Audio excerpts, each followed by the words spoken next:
ಮಲೆನಾಡು ಭಾಗದಲ್ಲಿ ನಿರಂತರ ಮಳೆ ಸುರಿಯುತ್ತಿದೆ. ಇದರಿಂದ ಜಲಪಾತಗಳಿಗೆ ಜೀವಗಳೇ ಬಂದಿದೆ. ಸಣ್ಣ ಪುಟ್ಟ ಝರಿಗಳು ಕೂಡ ಭೋರ್ಗರಿತಾ ಇದೆ.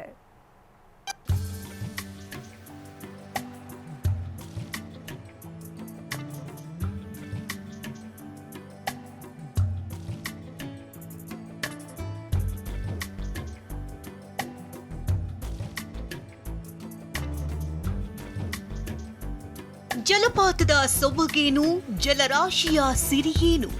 ವರ್ಷಧಾರೆಯಿಂದ ಜಲಪಾತಗಳಿಗೆ ಜೀವಕಳೆ ಬಂದಿದೆ. ಹಸಿರಿನ ಗಿರಿಗಳಿಗೆ ಬೆಳ್ಳಿ ಸೆರಗನ್ನು ಹೊದಿಸಿದಂತೆ ಕಾಣ್ತಿದೆ.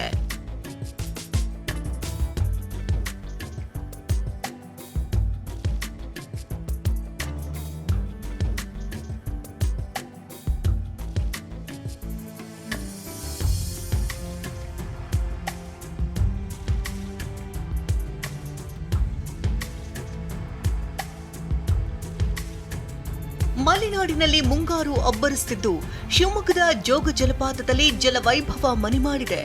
ಜೋಗ್ ಫಾಲ್ಸ್ನಲ್ಲಿ ಧುಮ್ಮಿಟ್ಟಿರುವ ಶರಾವತಿಯನ್ನ ಕಣ್ತುಂಬಿಕೊಳ್ಳಲು ಪ್ರವಾಸಿಗರ ದಂಡೇ ಬರುತ್ತದೆ. ಚಿಕ್ಕಮಗಳೂರಿನ ಜಲಪಾತಗಳೆಲ್ಲ ಮೈದುಂಬಿವೆ. ಮೂಡಿಗೆರೆ ಬೆಳ್ತಂಗಡಿ ಗಡಿಯಲ್ಲಿರುವ ಬಂಡಾಜಿ ಫಾಲ್ಸ್ ಧುಮ್ಮಿಟ್ಟಿದೆ. ದಟ್ಟಾರಣ್ಯದ ನಡುವೆ ನೂರಾರು ಅಡಿ ಎತ್ತರದಿಂದ ಬೀಳುವ ಜಲಧಾರೆಯನ್ನ ನೋಡಲು ಪ್ರವಾಸಿಗರು ಬರ್ತಿದ್ದಾರೆ. ಅಪಾಯಕಾರಿ ಸ್ಥಳದಲ್ಲೂ ಕೆಲವರು ಹುಚ್ಚಾಟವನ್ನೇ ಆಡ್ತಿದ್ದಾರೆ. ಇನ್ನು ಶೃಂಗೇರಿಯ ಸಿರಿಮನೆ ಫಾಲ್ಸ್ನಲ್ಲಿ ಹಾಲ್ನೂರಿಯಂತೆ ನೀರು ಧುಮ್ಮಿಟ್ಟಿದೆ. ಕಲ್ಲು ಬಂಡೆಗಳ ನಡುವೆ ಜಲಧಾರೆಯ ನಿನಾದವೇ ಮೊಳಗಿದೆ. ಮೂಡಿಗೆರೆಯ ಚಾರ್ಮಾಡಿ ಘಾಟಿಯ ದಾರಿಯುದ್ದಕ್ಕೂ ಹತ್ತಾರು ಜಲಪಾತಗಳು ಜನ್ಮ ತಾಳಿವೆ. ಪ್ರವಾಸಿಗರು ವಾಹನ ನಿಲ್ಲಿಸಿ ಜಲಪಾತದ ಎದುರು ಮೋಜು ಮಸ್ತಿ ಮಾಡುತ್ತಿದ್ದಾರೆ.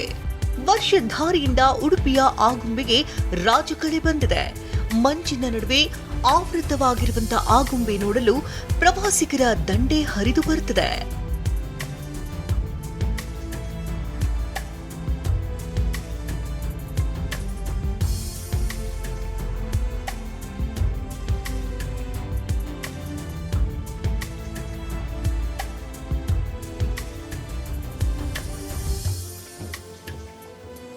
ಆಗುಂಬೆಯ ಅಂದಕ್ಕೆ ಎಲ್ಲರೂ ಫಿದಾ ಆಗಿದ್ದಾರೆ.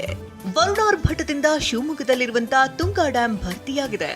ಡ್ಯಾಂನ 22 ಗೇಟ್ಗಳನ್ನ ಓಪನ್ ಮಾಡಲಾಯಿತು. ತುಂಗಾ ನದಿಗೆ 24,000 ಕ್ಯೂಸೆಕ್ ನೀರು ಬಿಡಲಾಯಿತು.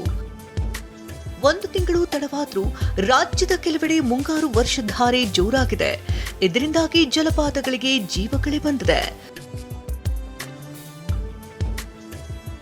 Bureau report TV9.